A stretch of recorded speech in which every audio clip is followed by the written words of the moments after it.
Hai semuanya, kenalin aku Anita Wayuningarta, mahasiswa Politeknik Negeri Semarang.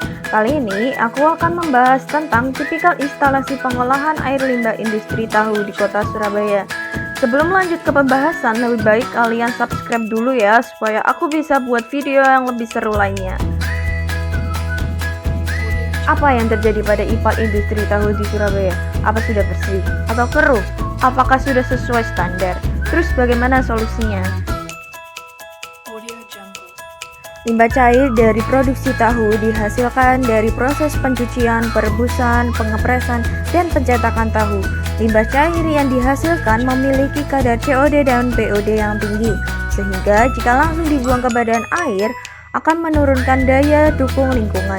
Dengan demikian, industri tahu memerlukan suatu pengolahan limbah yang bertujuan untuk mengurangi resiko beban pencemaran yang ada.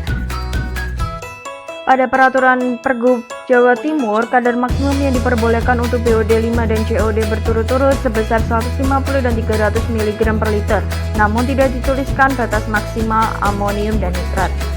Oke, di sini ada 4 alternatif pengolahan limbah yang akan kita bahas. Yang pertama ada anaerobic filter, kedua wetland, ketiga aerobic biofilter, dan keempat anaerobic biodigester. Oh ya, sebelum 4 alternatif yang kita bahas, aku akan sedikit memberikan informasi mengenai diagram alir nih, karena kondisi lahan penempatan IPAL sangat terbatas. Keterbatasan lahan mempengaruhi pilihan alternatif yang bisa digunakan. Di Surabaya, industri tahu dikelompokkan menjadi 3 kategori berdasarkan produksinya, yaitu besar, menengah, dan kecil. Berdasarkan pada gambar di layar, alternatif 1 menggunakan kombinasi anaerobic biodigester dengan anaerobic filter. Alternatif kedua menggunakan kombinasi anaerobic biodigester dengan wetland, dan alternatif ketiga menggunakan kombinasi anaerobic biodigester dengan aerobic biofilter.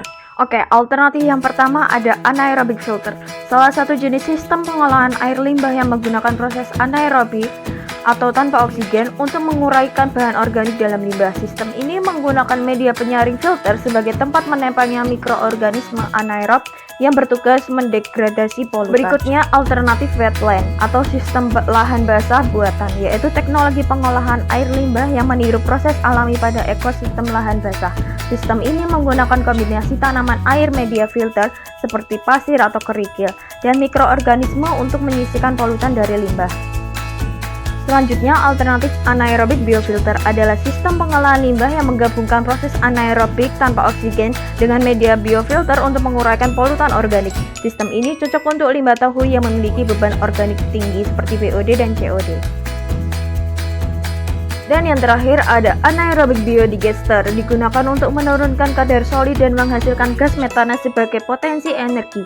Dipilih karena penggunaan lahan yang relatif kecil dan efisiensi pengolahan yang tinggi.